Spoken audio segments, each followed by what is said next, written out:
ज्यांची तूर काढणं चालू आहे त्यांनी काय करायचं, म्हणजे 2 जानेवारी 2 जानेवारी 2024 पर्यंत तुम्ही तुमची तूर किंवा कांदा काढून झाकून ठेवा।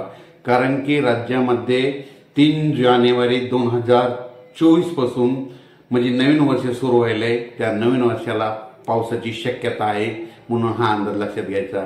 3 जानेवारी ते जवळपास 6-7 जानेवारी पर्यंत राज्यामध्ये पावसाळी वातावरण राहणार आहे, म्हणून ही अंदाज लक्षात घ्यायचा। म्हणून हा अंदाज खास करून एक पूर्वकल्पना म्हणून देत आहे। मग तो पाऊस विदर्भ आणि खरं तर बघितलं तर विदर्भ आणि मराठवाड्यातल्या शेतकऱ्याचं आता तुरीचं पीक काढणी झालेलं आहे, तसेच उत्तर महाराष्ट्रातल्या शेतकऱ्याचा कांदा देखील काढणी चालू आहे। त्याच्यामुळे हे खास करून हे अंदाज त्यांनी लक्षात घ्यावा आणि जवळपास 1 जानेवारी 2024 म्हणजे नवीन वर्ष सुरू होणार आहे आणि यावर्षी नवीन वर्षाच्या सुरुवातीला पहिल्या आठवड्यामध्ये पावसाची शक्यता आहे, म्हणून हा अंदाज लक्षात घ्यायचा। त्याच्यानंतर राज्यामध्ये तुम्हाला एक सांगू इच्छितो की राज्यामधून खास करून अंदाज हा विदर्भ आणि मराठवाडा आणि उत्तर महाराष्ट्रातल्या शेतकऱ्यांसाठी देत आहे।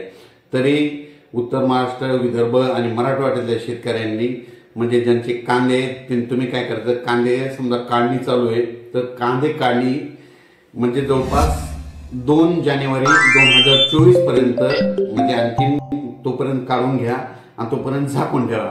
कारण की 3 तारखेनंतर तसं तर 2 तारखेला वातावरण चेंज होणार आहे, 2 जानेवारी 2024लाच वातावरण चेंज होणार आहे आणि 3 तारखेपासून बऱ्याच ठिकाणी पावसाला सुरुवात होईल, म्हणून हा अंदाज लक्षात घ्यायचा आहे।